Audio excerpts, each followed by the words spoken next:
Assalamualaikum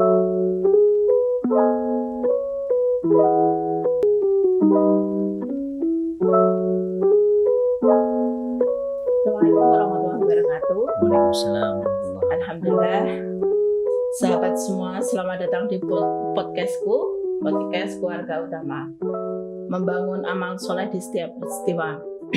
Saya Indah. Saat ini kita akan berbincang dengan Ustadz Daryanto. Saya lebih senang memanggilnya Ustadz karena memang saya melihat dari beliau itu lebih ke religinya itu awal mula melihatnya itu sudah rasanya adem gitu. Selamat datang Ustadz Daryanto di podcastku Membangun Keluarga Utama. Ini mungkin kita berbincang-bincang yang tentang mungkin nanti bisa Ustadz Daryanto kenalkan tentang dari BMT Amanah Indonesia ya yang di Banyumas nih ya tepatnya ya. Nanti bisa mungkin diceritakan lebih jelasnya tentang BMT Amanah Indonesia. Oh iya. Oke. Terima kasih ini Bu Indah dalam program podcastku. Senang sekali bisa bergabung di sini. Sudah lama kita ikut memantau LAS MKU ini officialnya. Mudah-mudahan terus berkembang. Amin. Alhamdulillah kabarnya baik. Sempat kemarin tumbang ya Bu Indah. Direncanakan kita akan ada kegiatan waktu itu Semarang OP ya. Iya. Tapi ini alhamdulillah kita sambung di Silatnas ini. Sebelumnya tadi saya sampaikan terima kasih atas kesempatannya. Kemudian yang kedua mungkin kita sharing apa yang sudah kita lakukan dan sedang kita lakukan serta apa yang akan kita lakukan melalui wadah besar kebanggaan kita ini yaitu LAS MKU ini. Dan juga kami keluarga besar BMT Amanah Indonesia menyambut dengan gembira atas SK ini yang kita tunggu-tunggu dengan berdebar hati ya. Mudah-mudahan sebagaimana motonya yang melahirkan amal soleh di setiap peristiwa segera terwujud. Amin amin. Kemudian kalau boleh sedikit bercerita, tadi kita di BMT Amanah Indonesia kurang lebihnya kegiatannya itu meliputi dari sisi sosial, dakwah, ekonomi, kemanusiaan, dan kesehatan. Itu kita melingkupi kegiatan-kegiatan LAS MKU di wilayah, terutama wilayah kerja kantor BMT Amanah Indonesia itu meliputi kegiatan tersebut. Nah itu ada turunannya Bu Indah. Jadi kayak misalnya kita bidang pendidikan itu kita ada peduli dari segi fisik maupun dari segi beasiswanya. Misalnya katakanlah ada madin nih yang perlu dibenahi, kemudian dari segi sarana prasarana maka kita sasar tergantung sesuai kebutuhannya. Atau ada juga lembaga ini sudah berkembang dalam sedang berkembang. Kemudian dari segi sarana prasarana sudah terpenuhi karena biasanya ada donatur tetap, tetapi ada sisi yang belum tersentuh yaitu kehidupan dari pengelola atau ustadz-ustadzahnya. Nah, kita menyasar ke situ. Termasuk salah satunya beasiswanya. Kemudian juga di sisi yang lain seperti kita mungkin ini sharing aja. Kita di BMT Amanah Indonesia itu ada perubahan besar. Dulu pentas serufan itu difokuskan Ramadan. Jadi kalau Ramadan itu semakin besar, ribuan jumlahnya itu semakin bangga. Tetapi setelah berkembangnya zaman, kemudian kita sering pembinaan dari PPMT MAL bahwasanya Mustahik membutuhkan sesuatu yang sifatnya kontinuitas dan juga yang sesuatu yang mengangkat derajatnya secara signifikan. Terutama tidak dalam durasi tahunan, maka sekarang kita pecah dalam program bulanan. Jadi kita ada pentas seruan bulanan, pentas seruan tahunan, dan juga momen-momen tertentu. Mungkin kegiatannya kurang lebihnya seperti itu. Terus juga kita ada hal yang prinsip yaitu hadir di mana mitra saat sedang membutuhkan.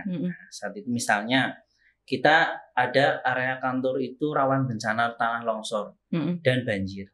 Jadi ketika kalau bisa kita misalnya kita tidak menginginkan sesuatu tidak terjadi pada mitra kita terutama ya, dan tentu bantuan tidak hanya kepada mitra, hanya biasanya kita utamakan yang kemitraan terlebih dahulu. Nah, itu biasanya kalau terjadi malam hari hujan deras, kita langsung kontak dengan manajer cabang tempat kantor tersebut ada terdekat, lalu kita monitoring seberapa jauh, kemudian aman atau tidak kayak gitu. Itu sebenarnya bentuk bagian dari kita apa istilahnya maintenance atau istilahnya merawat kekeluargaan yang sudah ada bersama LSMKU ini melalui kepedulian orang yang sedang kesusahan. Itu semacam itu kira-kira. Kalau Ustadz Haryanto sendiri di BMT Amanah Ahmad sudah berapa tahun? Apa awalnya memang langsung ke malnya atau bagaimana? Ya awalnya saya dulu itu saya pecinta anak-anak ya. Jadi saya dulu di masjid dulu di dunia pendidikan. Sempat di sekolah. Tetapi ini karena basic saya pendidikan, tiba-tiba ditarik ke dunia ekonomi yang mana waktu itu diangkut untuk ke wilayah dakwahnya karena memang kebetulan senang dengan dunia masjid dan anak-anak kayak gitu. Jadi ketemu orang BMT ya di masjid awalnya. Awalnya di masjid, kemudian ada ketertarikan mungkin secara emosional. Setelah itu Mas ini kita ada di BMT ada programnya loh begini-begini kayak gitu. Kemudian saya melihat ini ada di BMT ada sesuatu yang bagus tetapi kurang tereksplor, yaitu kegiatan di mana orang memandang rata-rata untuk dulu ya, kalau sekarang tentu berbeda. Itu memandang BMT sebelah mata. Artinya dalam hal ini apa sih BMT gitu. Tetapi saat ini ketika kita bisa mengemas sesuatu itu dengan baik, punya daya jual lebih, maka orang sekarang melihat BMT adalah sesuatu yang dalam tanda kutip istimewa kayak gitu. Bedanya ya. Iya, keistimewaan BMT ini loh. Iya, keistimewaan BMT ini loh. Tentu ketika Anda beramal soleh melalui simpanan pembiayaan di tempat lain akan mendapatkan feedback yang berbeda ketika Anda bergabung bersama keluarga besar BMT dimanapun Anda berada. Kalau untuk kantor cabangnya sendiri berapa itu? Kita sekarang alhamdulillah ada 13. 13 itu masih di daerah area Banyumas dan Cilacap. Banyumas Cilacap. Ya minta doanya supaya saling berkembang antar BMT. Secara manajemen Mas, ini kan mungkin kita kadang kan mungkin ada yang di BMT-nya itu ya bisa dibilang inherennya. Kadang-kadang sering banget, tapi kan ada yang memang pelaksanaan di dalamnya itu tidak terlaksana. Itu kalau untuk di amanah Indonesia seperti apa? Ya, untuk inherennya memang ini sesuatu yang butuh proses lama ya. Tentu kita semua memahami pembahasan inheren ini tidak hanya di BMT tertentu. Mungkin kami bicara di BMT kami sendiri itu pada awalnya pun tertatih-tatih dalam artian dalam tanda kutip itu seperti anak tiri Baitul Mal itu kayak gitu ya. Padahal kalau kita sering mendapat pencerahan seperti di Silatnas, kemudian di pertemuan PBMT Mal maupun PBMTI bahwa nafasnya BMT itu justru di mal. Nafasnya semacam itu kan. Nah, tetapi nafas ini tersengal-sengal gitu. Seolah diberi nafas Senin Kemis kayak gitu. Nah, dan alhamdulillah kami memiliki manajemen yang kuat terhadap sisi mal. Jadi ketika yang penting manajemen itu mengetahui bahwa apa yang kami rencanakan, kemudian apa yang hendak kami lakukan, alasannya jelas dan terukur, insya Allah didukung.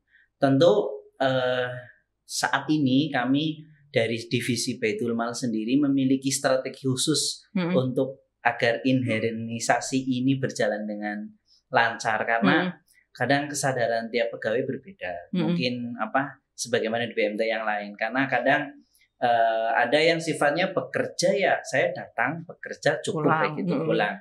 Tetapi ada yang memang memiliki nilai-nilai juang dakwah seperti pergerakan, orang-orang pergerakan itu nyaman. Pulang jam berapapun ada pengajian MKU itu jam berapapun nggak masalah kayak gitu. Tetapi itu menjadi seni tersendiri bagi kita yang ada di Baitul Mal untuk bagaimana cantiknya mengelola sebuah kegiatan agar inheren ini berjalan dengan lancar. Secara umum itu tentu kita selama ini bahkan sampai saat ini pun pemahaman terhadap ke BMT-an secara menyeluruh itu kita tanamkan melalui kajian-kajian MKU di level kepegawaian, karena itu memang tugas yang tanpa henti dan tanpa selesai. Sudah dari awal penerimaan karyawan itu sudah ada paling enggak memang didoktrin ya, bisa dibilang didoktrin ini BMT bukan hanya tanwilnya tapi sudah ada malnya. Betul, iya. Dan alhamdulillah saat ini juga masuk menjadi uji kompetensi pegawai itu ada soal 10 poin Baitul Mal. Kemudian di penilaian kinerja pegawai juga masuk sisi Baitul Mal. Dulu belum. Itu berarti salah satu strateginya juga itu. Iya, karena tingkat kepedulian harus ada pancingan ya gitu. Iya. Dan itu dikawal oleh manajemen melalui tadi ada indikator capaian kerja di sisi Baitul Mal. Itu berarti gimana itu kok sampai ada seperti itu? Contohnya seperti apa, Mas? Nah, itu tinggal kedekatan kayak misalnya gini, tiap manajer cabang itu kan punya targeting. Nah, maka kita punya misi di Baitul Mal agar Baitul Mal ini juga diusung, bukan hanya sisi tanwilnya saja. Berarti dari pusat misalnya, Ustaz Daryanto sudah menentukan target ya setiap tahunnya seperti ini. Ini nanti berarti bagi setiap cabang atau bagaimana? Ya, jadi gini, kita belum seideal itu, tetapi kita mainnya pertama karena ini senior kami ya, udah jadi manajer cabang kan mereka senior. Itu kita main di dataran kebijakan. Kita dekati dulu manajemen pengurus, kita logikakan apa yang hendak kita kerjakan dan kenapa kita memerlukan cabang untuk mensupport. Setelah itu kita buat aturan mainannya. Dalam artian begini, kita ada target sekian nih, kemudian kita ingin Les MKU ini melalui Baitul Mal ini hadir di setiap peristiwa, entah mereka susah senang ada, pokoknya mereka ulang tahun ibaratnya kita biasanya diundang untuk mendoakan, kita hadir. Di kematian pun kita hadir. Nah, maka kita bagi program itu menjadi dalam tanda kutip kompetisi antar cabang, kompetisi kegiatan tapi dalam artian gini, cabang A sudah kegiatan 1, 2, 3 loh. Nah, kita upload saja, nggak usah banyak komen karena masing-masing manajer cabang punya sense untuk menilai bahwa cabang saya belum ya. Gitu. Oh, itu berarti untuk menentukan program itu memang dari cabangnya sendiri atau bagaimana? Dari Monef. Pertama kita punya program besar dulu, setelah itu kita turunkan, kita pancing di Monef agar memiliki rasa kebersamaan bahwa program ini milik bersama. Setiap cabang itu beda-beda program atau bagaimana? Enggak, kita punya program umum sama program khusus. Program khusus itu wisdom lokal sesuai dengan dari area atau kondisi cabang tertentu. Katakanlah begini, ada cabang yang memang kondisinya itu tidak mungkin diternakan di situ kambing. Misalnya dia di situ hanya bebek, maka di sini kita program unggulannya bebek. Tetapi tema umumnya peternakan. Sehingga jenis berarti. Iya, jadi ketika kita Monef, kita sampaikan cabang A sudah ada peternakan kelompok 1, kelompok 2, kelompok 3. Nah, walaupun beda jenis ternak, tetapi namanya kan peternakan. Gitu. Sehingga nanti masing-masing cabang akan berusaha terlibat dan kita monitoring. Kita monitoring dalam artian setiap bulan kita laporkan hasil fundraising, termasuk pentas serufan, termasuk program yang sedang berjalan dan belum berjalan. Gitu. Itu berarti pendampingannya memang dari cabang masing-masing. Iya, tetapi kita buat sistemnya dulu. Nah, tentu kita nggak langsung sempurna. Kita buat aturan mainnya agar cabang tidak merasa terpaksa karena mereka kan senior. Rata-rata manajer cabang kalau dibuat sebuah peraturan itu rasanya itu seperti Anda siapa sih orang baru kayak gitu. Tapi kalau kita libatkan manajemen itu akan lebih asik. Apalagi kalau kita ikut Monef, di situ kita punya peluang untuk menyampaikan ide kita. Berarti memang utama itu dari manajemen yang kalau memang sudah mendukung apapun kegiatannya ya mesti bisa jalan ya. Iya. Siap. Kira-kira kesimpulannya sementara sejauh ini seperti itu.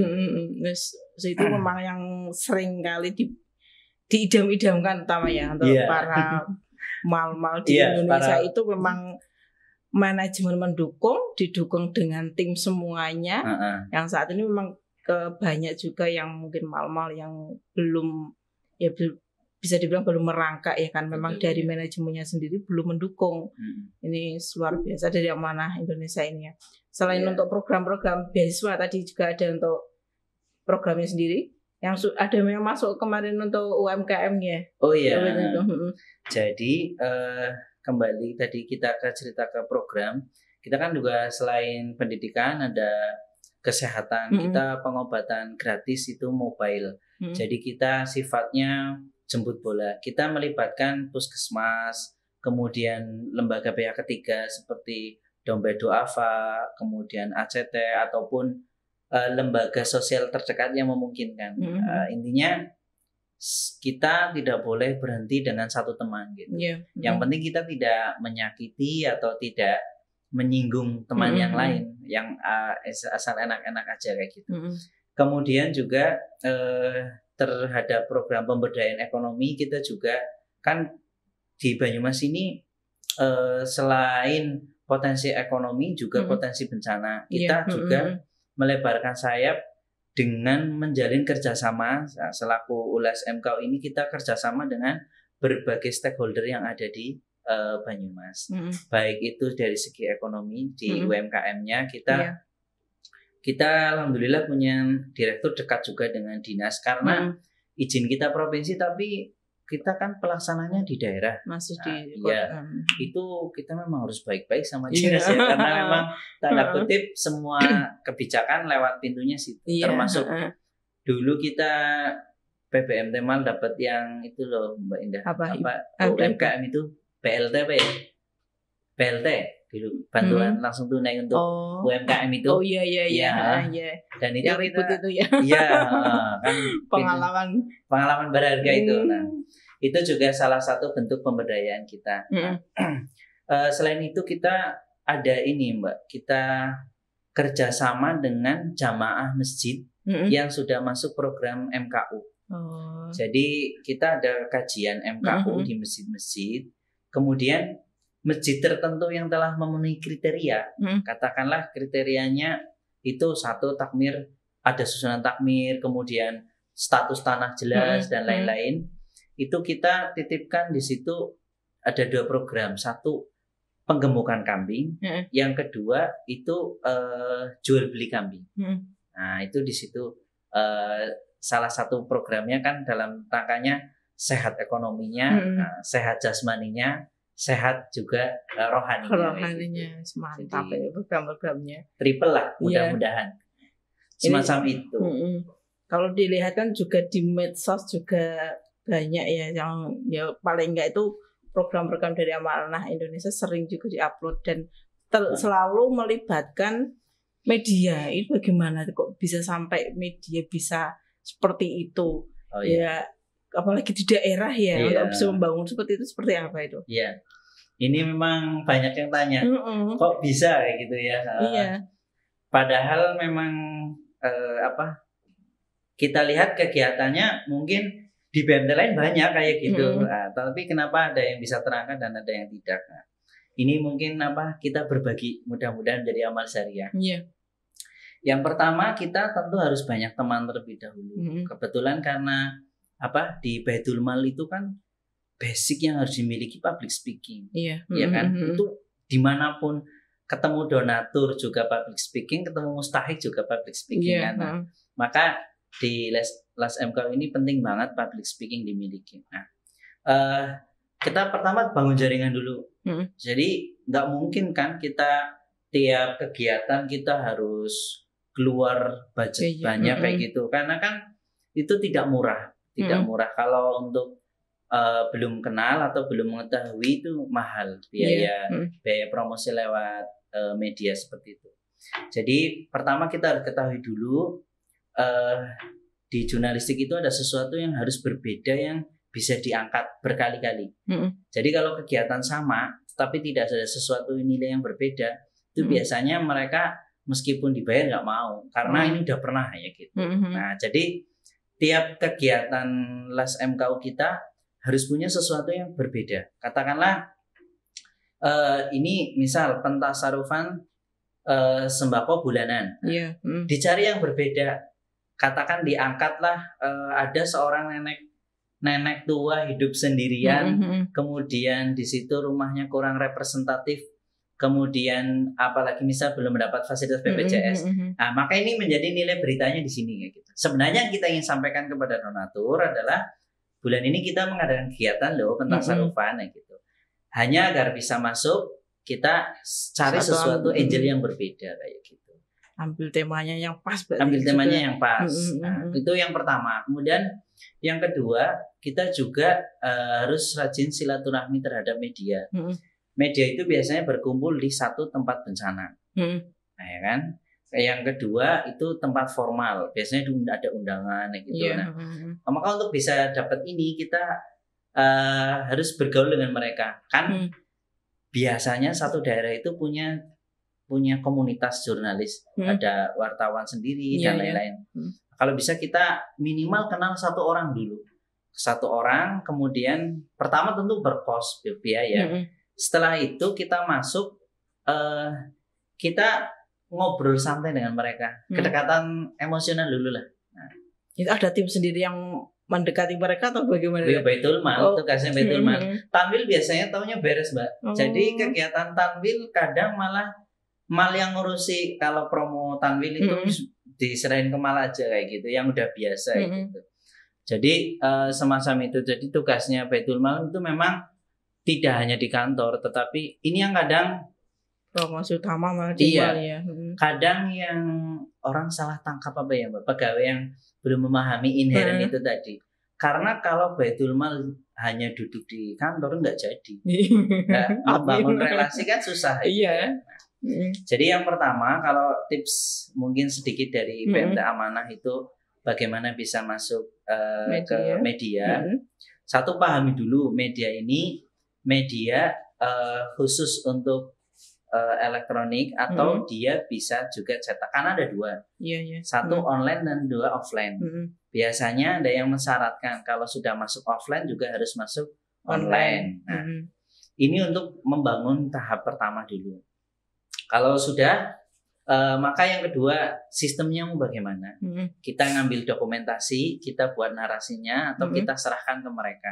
Nah, biasanya kalau sudah dekat, wis jenengan bae sing gawe narasi, tinggal nanti edit dikit di blow up aja gitu. Nah, kemudian yang ketiga, sering ngopi bareng kan. Itu. Ini yang apa? Tergantung nanti jam terbang gitu. Ngopi bareng itu dalam artian bisa pada saat di bencana itu bareng-bareng di situ aksi bersama. Dan jangan pelit ini, Mbak. Jangan pelit space. Space dalam artian logo mereka. Karena itu penting. Di media itu butuh juga eksistensi untuk sosial gitu.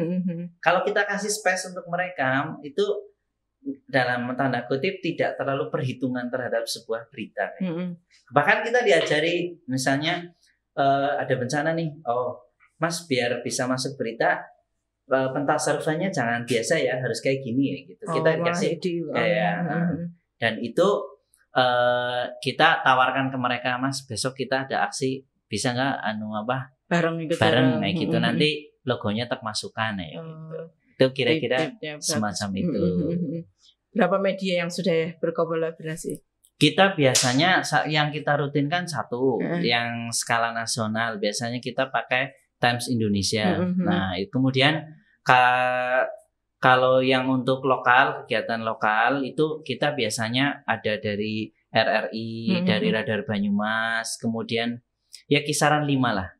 5 media. Nah, terus tidak setiap kegiatan kita blow up, semuanya. Ya tidak, karena nanti tidak masuk dong. Masing-masing wartawan kan punya, udah masuk berita lain ya gitu. Jadi kita atur. Ini donatur kita ada area kota, maka kita masukkan misalnya di radar kayak gitu. Kemudian ini donatur kita rata-rata milenial, kita masukkan di Times kayak gitu. Berarti sesuaikan dengan keadaan juga sesuaikan dengan keadaan, sesuaikan juga dengan apa yang sedang kita lakukan. Gitu. Sangat menarik sekali ini informasinya. Mungkin yang terakhir ini Ustaz, harapan kedepannya untuk kita LAS MKU ini kan baru mulai ya. Ini sebagai ULA sendiri seperti apa nanti? Harapannya tentu sangat banyak ya.